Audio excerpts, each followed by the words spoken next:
नमस्कार. आजचा सवालमध्ये आपल्या सगळ्यांचं स्वागत आहे आणि आजचा सवाल आहे दहशतवादी हल्ल्यानंतरही नेत्यांमध्ये गांभीर्याचा अभाव दिसतोय का. आणि या संपूर्ण प्रश्नावरती आपण चर्चा करणार आहोत आणि त्या चर्चेसोबतच आपली सगळ्यांची मतं जी आहेत ती SMS वर आपण पाठवा आणि त्या मतांचा कौल काय तो आपण बघणार आहोत. आजचा सवाल जो आहे तो दहशतवादी हल्ल्यानंतरही नेत्यांमध्ये गांभीर्याचा अभाव दिसत आहे का. या चर्चेसाठी आपल्यासोबत आहेत IBN लोकमतच्या स्टुडिओमध्ये हेमंत देसाई आपले ज्येष्ठ पत्रकार आहेत. त्यानंतर अंधेरी स्टुडिओमध्ये अशोक पंडित आपल्यासोबत आहेत, निर्माते दिग्दर्शक आहेत आणि त्याचसोबत उल्हासदादा पवार काँग्रेसचे प्रवक्ते, आमदार आणि ज्येष्ठ काँग्रेस नेते आणि त्यासोबत आपल्यासोबत देवेंद्र फडणवीस आहेत. देवेंद्र फडणवीस हे भाजपचे तडफदार नेते आहेत, तरुण नेते आहेत. आपण या सगळ्यांना चर्चेसाठी इथे बोलवलेलं आहे. सगळ्यात पहिला प्रश्न जो आहे मला तुम्हाला विचारायचा आहे देसाई सर, ज्या पद्धतीनं हा गेले काही काळात आपल्याला दिसतंय एके ठिकाणी दहशतवादी हल्ला झालाय आणि त्या दहशतवादी हल्ल्यासोबतच दुसरीकडे आपण बघतोय राजकीय नेते आहेत ते मंत्रीपद मागतायत, राजीनामे देत आहेत आणि आता अंतुलेंनी जे वक्तव्य केलेलं आहे त्याच्यावरनं जी राळ उठलेली आहे, तुमची पहिली प्रतिक्रिया या सगळ्यानंतर काय? नाही, आता ताजं वक्तव्य अंतुलेंचं आहे. तिथपासून आपण जर सुरुवात केली तर लक्षात येईल की अंतुले हे राज्याचे माजी मुख्यमंत्री, अंतुले हे केंद्रीय मंत्री, काँग्रेसचे सरचिटणीस, अतिशय ज्येष्ठ नेते. आत्ता त्यांचं जे खातं आहे ते अल्पसंख्याक विषयक खातं आहे. ते खास निर्माण केलं होतं त्यांच्यासाठी. या खात्याने गेल्या 2-3 वर्षामध्ये काय केलं हा संशोधनाचा विषय आहे. अंतुले केंद्रीय सरकारमध्ये मंत्री आहेत हे कोणालाही माहिती नाही. त्यांनी काय काम केलं आतापर्यंत ते माहिती नाही. आपलं काम करण्याचं सोडून म्हणजे हिंदू आणि मुसलमान यांच्यामध्ये धार्मिक सलोखा निर्माण व्हावा, मुसलमानांचे जे साचर आयोगाने जे वेगवेगळे प्रश्न विशद केलेले आहेत त्याच्या अनुषंगाने काही सुधारणा राबवाव्यात, हे काम सोडून त्यांनी अत्यंत बेताल वक्तव्य केलेलं आहे. निश्चित आपण बेताल वक्तव्य केलंय. हेमंत देसाई आपल्याला म्हणतायत. आपण जाऊया अशोक पंडित यांच्याकडे, निर्माते दिग्दर्शक आहेत. अशोक जी जिस लिहाज से अभी ये चर्चा शुरू है, आपकी पहली प्रतिक्रिया क्या है? AR अंतुले ने जिस तरह से ये बवाल खड़ा किया है. देखिए, शर्म आती है AR अंतुले का नाम लेने में भी. मुझे लगता है कि AR अंतुले जो हैं वो हिंदुस्तान के पार्लियामेंट्री मेंबर नहीं है. ये शायद जरदारी के लिए काम करते हैं या पाकिस्तान के लिए काम करते हैं और दाऊद के लिए काम करते हैं. जब ये मुख्यमंत्री थे यहाँ पे तब भी दाऊद फुल फॉर्म में था इस स्टेट में. आपको याद होगा. देखिए, जहां तक आपका सवाल आज का है कि नेता या यहाँ का पॉलिटिक्स जो है वो इस अटैक के बाद इस चीज को सीरियसली लेता है कि नहीं लेता है, या सीरियसली लिया है कि नहीं लिया है, तो मुझे लगता है निटी-ग्रिटीज डिस्कस करने की जरूरत ही नहीं है. अगर यहाँ के इस शहर के या इस देश के नेताओं ने इसको सीरियसली लिया होता, हमारे प्रधानमंत्री ने सीरियसली लिया होता या इस देश के पॉलिटिक्स ने सीरियस लिया होता, तो आज अभी तक पाकिस्तान पे हमारा अटैक हो जाना चाहिए था. जी बिल्कुल हमारा अशोक जी, मैं आपकी तरफ फिर आ जाऊंगा, लेकिन हाच प्रश्न मला पुन्हा एकदा विचारायचा आहे उल्हासदादा पवार तुम्हाला. उल्हासदादा, ज्या पद्धतीनं हा सगळा वाद निर्माण झालेला आहे, एके ठिकाणी राजीनामे मागितले जात आहेत, एके ठिकाणी अशा पद्धतीची बेताल स्वरूपाची जी वक्तव्य ती होत आहेत आणि खास करून अंतुले ज्येष्ठ नेते आहेत काँग्रेसचे राज्यातले आणि तुम्ही सुद्धा काँग्रेस पक्षाचे आहात. तुम्ही या सगळ्या घटनेचा कसा प्रतिवाद करता? नाही, माझ्यासारख्या लहानपणापासून काँग्रेस सेवा दलामध्ये काम केलेल्या पक्षाच्या कार्यकर्त्याला सामाजिक आणि देशभक्तीचे धडे ज्या काँग्रेसनी राष्ट्रपिता महात्मा गांधींच्या विचारांच्या पासून प्रेरणा घेऊन स्वातंत्र्याच्या अगोदरपासून अशी जी काँग्रेसची प्रतिमा आहे, असे जे काँग्रेसचे विचार आहेत, त्या देशभक्तीने प्रेरित झालेल्या असंख्य कार्यकर्त्यांच्यापैकी मी एक आहे. आणि त्यामुळं माझ्यासारख्याच्या मनाला अंतुले यांच्या वक्तव्यामुळं अतिशय दुःख, तीव्र वेदना झालेल्या आहेत. आणि अंतुल्यांसारख्या ज्येष्ठ मंत्र्यांनी, ज्येष्ठ नेत्यांनी की ज्यांनी मुख्यमंत्री म्हणून राज्यामध्ये अनेक वर्ष मंत्रीपद, प्रदेश संघटनेचं काम पदाधिकारी म्हणून त्यांनी केले, राज्य आणि अखिल भारतीय पातळीवर, आणि आता ते केंद्रामध्ये दुसऱ्यांदा मंत्री झालेले आहेत.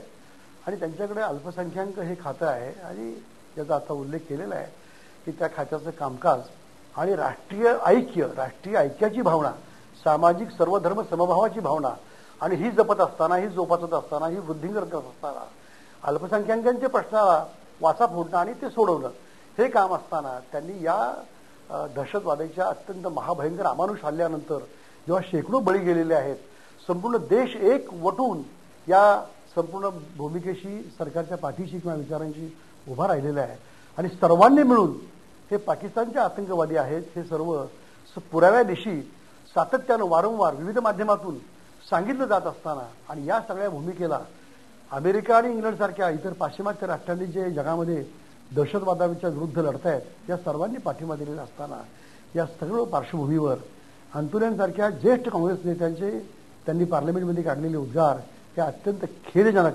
निषेधार्ह आहेत आणि म्हणून त्यांनी राजीनामा दिलेला आहे आता. त्यामुळे ते त्या पदातून मुक्त झालेले आहेत. परंतु त्यांनी काढलेल्या उद्गारामुळं ज्या या देशातल्या कोट्यावधी जनतेच्या मनाला जो धक्का पोहोचलेला, जी वेदना झालेली निश्चित उल्हासदादा, तुम्ही अत्यंत परखड अशी भूमिका घेतलेली आहे. अंतुल्यांचे तुमचेच पक्षातले सहकारी आहेत आणि तरी सुद्धा तुम्ही हे स्पष्टपणे सांगताय या आजच्या सवालमध्ये की ज्या पद्धतीनं अंतुल्यांनी हे वक्तव्य केलंय ते निश्चित स्वागतार्ह नाहीये. आपण जाऊया देवेंद्र फडणवीस यांच्याकडे. देवेंद्र, ज्या पद्धतीनं हा सगळा वाद चाललेला आहे, तुम्ही एक तरुण तडफदार नेते आहात, सातत्यानं विविध प्रश्न मांडत असता, तुम्हाला हे सगळं योग्य वाटतं का की ज्या प्रकारे ही वक्तव्य होतात? नाही, हे अतिशय अयोग्य आहे. बघा, अंतुल्यांचं जे स्टेटमेंट आलेलं आहे त्याच्यामुळे देशाचं नुकसान झालं. अंतुले माझ्या पक्षाचे असते तरी देखील मी त्यांचं समर्थन करू शकलो नसतो, केलंच नसतं. कारण आपण एकीकडे सांगतो, सगळी भूमिका घेतो की आतंकवाद्यांनी, पाकिस्तानातून आलेल्या आतंकवाद्यांनी या ठिकाणी आपल्या करकरे साहेबांना, कामटे साहेबांना मारलं, अशी एक भूमिका आपण घेतो. आणि त्यावेळी आपल्याच केंद्रीय मंत्रालयातले एक केंद्रीय मंत्री, आपल्या कॅबिनेटमधले केंद्रीय मंत्री जे अल्पसंख्याक विभागाचे आहेत, दुसऱ्या विभागाचे नाही, अतिशय महत्वाचा विभाग आहे, आपण समजून घ्या, जर ज्याला इंटरनॅशनलिझम समजतं त्याला हे लक्षात येऊ शकेल, ते अशा प्रकारचे ज्यावेळेस स्टेटमेंट देतात त्यावेळेस देशाची केस ही कमजोर होते. आपल्याला दुनियेतल्या देशांनी जो काही समर्थन याच्यामध्ये दिलेलं आहे, आपण पाकिस्तानच्या हातामध्ये एक हत्यार या स्टेटमेंटने दिलं. पण देवेंद्र, मला परत हाच प्रश्न तुम्हाला विचारायचा आहे. ज्या वेळेला हेमंत करकरे अत्यंत निष्पक्षपातीपणे हा सगळा तपास करत होते आणि त्यांच्याकडे ज्या वेळेला साध्वीची सगळी केस होती त्यावेळेला सुद्धा त्यांना कोंडीत पाडलं होतं आणि त्यांच्या विरोधात बेताल आरोप केले होते भाजपने आणि इतर संघ परिवारातल्या नेत्यांनी. त्यावेळेला त्याचं तुम्ही कसं समर्थन करता? बघा, आता तो विषय नाही, तुम्ही म्हणत असाल तर मी त्याच्या संदर्भात सांगायला निश्चितपणे तयार आहे. करकरेंच्या बद्दल भारतीय जनता पक्षाने कधीही काही बोललेलं नाही. साध्वींचं जे ऍफिडेव्हिट होतं त्या ऍफिडेव्हिटच्या संदर्भात अडवाणीजी बोलले आणि त्या ऍफिडेव्हिट मधल्या ज्या गोष्टी आहेत त्या योग्य नाही हे सांगितलं. पंतप्रधानांनी देखील त्यांच्या हेतूबद्दल पण शंका घेण्यात आली. त्यांच्या हेतूबद्दल पण शंका घेण्यात आली. त्यांच्या हेतूबद्दलची शंका ही अडवाणींनी घेतलेली नाही आहे. ती ज्यांनी घेतली आहे त्यांना तुम्ही विचारू शकता. माझ्या पक्षाच्या माणसांनी ती घेतलेली नाही. आज मुद्दा तो नाही आहे. बघा, हे जे काही वाद आहेत किंवा काही राजकारण्यांनी केलेले स्टेटमेंट आहेत हे रिपेरेबल आहेत. हे वी कंडेम देम, पण तरी देखील रिपेरेबल आहेत. मात्र अंतुलेंनी जे स्टेटमेंट केलंय ते देशाच्या विरोधात जात आहे.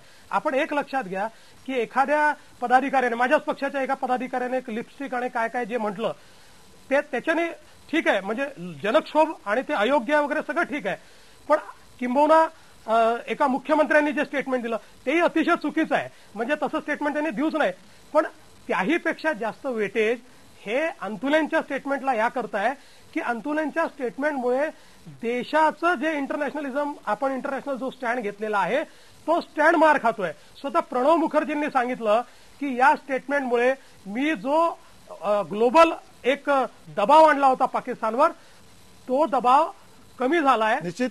देवेंद्र, आपण आपल्यासोबत हेमंत देसाई आहेत, त्यांना आपण विचारूया. म्हणजे खरंच तुम्हाला वाटतं की जो आता देवेंद्रनी मुद्दा मांडला की अशा प्रकारे जो एक प्रकारे आंतरराष्ट्रीय दबाव होता तो कमी झाला आणि एवढ्या जबाबदार व्यक्तीने अशी जी बडबड केली ती करायला नको हवी होती? नक्कीच. म्हणजे फडणवीस यांचं जे विधान आहे ते मला मंजूर आहे, पण त्यांनी थोडंसं भारतीय जनता पक्षाबद्दल जे त्यांचा जो पक्ष आहे त्याच्याबद्दल सौम्य भूमिका घेतली आहे, समजण्यासारखं आहे. पण मला मुद्दा म्हणून सांगायला पाहिजे की संघ परिवाराशी संबंधित असलेल्या एका नागपूरमधल्या वर्तमानपत्राने करकरेंच्या विरोधी प्रचारामध्ये जो विरोधी झाला त्याच्यामध्ये ठळक भूमिका निभावली, जशी सामनांनी निभावली तशी. हा एक भाग. अडवाणींनी सुद्धा करकरेंच्या एकूण याच्या संदर्भात, कामासंदर्भात गंभीर आक्षेप घेतलेले होते. तिसरं म्हणजे नरेंद्र मोदींनी सुद्धा करकरेंच्या विरोधात विधानं केलेली होती. त्याच मोदींनी मुंबईत येऊन तातडीने एक त्यांना त्यांच्या कुटुंबियांना मदत केली. करकरे कुटुंबीय अत्यंत स्वाभिमानी असल्यामुळे त्यांनी ताबडतोब ती मदत नाकारली. तर हे सांगायला पाहिजे या सगळ्या गोष्टी.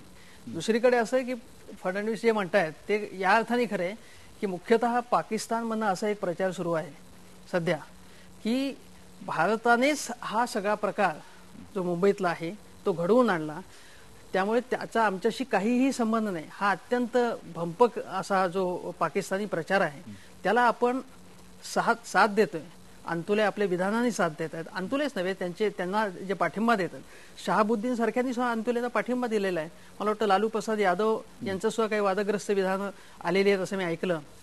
मी अजून बघितलं नाही, पण शहाबुद्दीन सारख्या जबाबदार नेत्यांनी सुद्धा अंतुलेंना पाठिंबा दिलेला आहे. आणि यामध्ये अशा जेव्हा घटना घडतात तेव्हा बरेच रुमर मॉंगरिंग सुरू असतं, वाईल्ड रुमर्स पसरत असतात.